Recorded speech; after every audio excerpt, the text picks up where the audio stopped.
Charlie Hughes was a very serious person, but he also had a personality and he had his own pastimes. As well as being a dedicated Republican, Charlie was also a staunch Celtic supporter.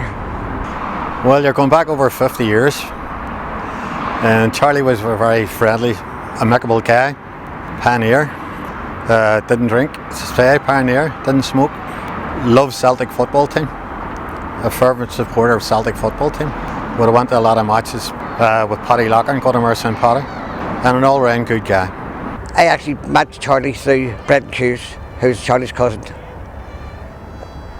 It was through Brendan that I was brought into the movement, and that's the first time I met Charlie was outside Sean O'Neill's house in Getty Street. 68, 69 was a time of turmoil and rebellion. Well, the armed rebellion hadn't taken place at that time, but we're still resistance. Where we're starting now actually was the scene of many a battle. The dole there faces was used to be a mill. This garden obviously never existed. But 69 is a big turning point in what went on over here. People who weren't Republican minded got involved because of the situation, because of the turmoil, because of the bombings, the burning out and the bombings that went on in Catholic and nationalist areas. People could have read the writing on the wall. When you had the likes of the pre-runners to the SDLP, you had various nationalist politicians, when they were getting on TV and they were threatened by loyalist backlash, they scoffed at the idea. Yet no, when the 69 happened, it was just turmoil. Nobody could have focused on what was happening, didn't believe it. But it was a turning point in most people's lives, especially on myself included, because I grew up in a mixed area. And for people to get on like that there, it was reprehensible. I've been told by various people that Charlie played an active part after what happened in '69 and was one of the forerunners when the split came within the Republican movement. The official IRA was what was called the NLF and what was later become the Provisional IRA. So Charlie was one of the stalwarts and one of the founder members of that unit in the Lower Falls. After the split, the IRA had a small amount of weapons and it took months and months to build up an arsenal. During that time, our people were tortured by the sticks. Houses were wrecked, people were shot, people were beat up. I remember walking up Leeson Street and it was a quietish period, but there was a group of sticks standing in the corner, and when we walked past, everyone was spitting at us. And again, the curfew, the army had only a couple of weapons. I have one memory of outside Charlie's house in Service Street, seeing Charlie, Billy Reid, Brendan Hughes, Big Dominic, Dipper, and others organising resistance.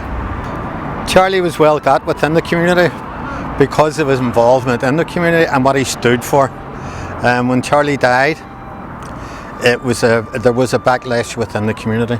Charlie was held in such a high esteem as somebody who could be seen to be talked to, and you knew what you were getting with him. There was no airs and graces with him, but a very dedicated person. Charlie wanted to take action against the British Army. He didn't want to fight for sticks, didn't want to fight for Irishmen.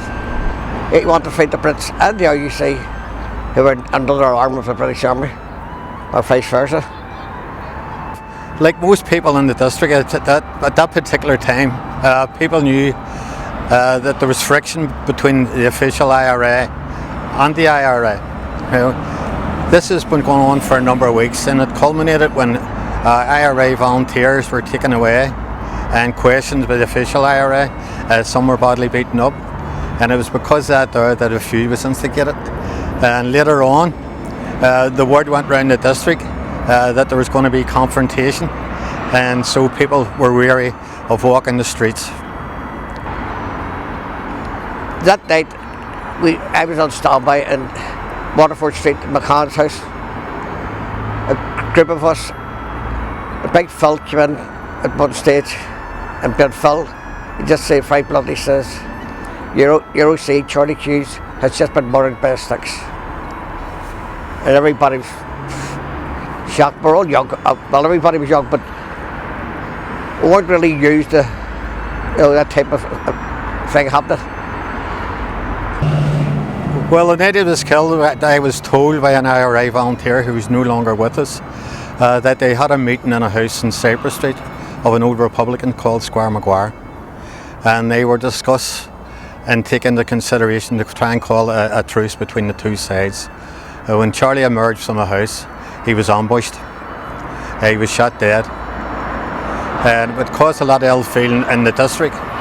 The volunteer also alleged that they tried to kill another number of people in the house. In fact, the car in which they were in was riddled with bullets.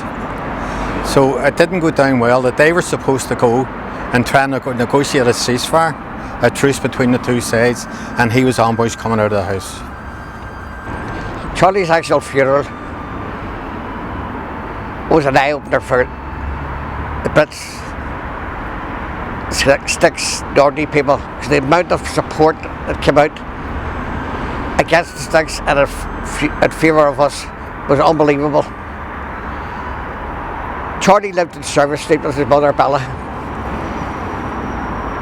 And when Charlie's coffin was coming out of Bella's house, there was an army vehicle outside, a couple of yards away at the bottom of Bosney Street, and a soldier at the back of the vehicle saluted Charlie. Then, as we all know, when the funeral proceeded up the Falls Road, passing the Royal and St Paul's Chapel, there's more vehicles parked, and again another Brit stood up and saluted Charlie. So that was the respect that the British Army had for Charlie. After Charlie was killed, we were invaded with recruits. They actually had to turn most of them away. Later years, you had other organisations springing up, and they recruited people just for the numbers. The army didn't. They wanted quality and dedication, and we had any amount of people to choose from. Looking back, on a personal level for his family, such a waste. But on an IRA level, on an army level, what a waste of talent. His death was a waste, not his life. Charlie would have went on to become iconic if he'd lived. Well, looking back on it now, Charlie had a great influence in the area. This area, I'm told, became one of the strongest IRA units here in the north, and was very active in its war effort. It became infamous, or infamous, depend on your point of view, and the British came to regret their occupation of our country. Charlie had a big influence in it there, and his memory still carries on. 50 years later, we're still talking about him.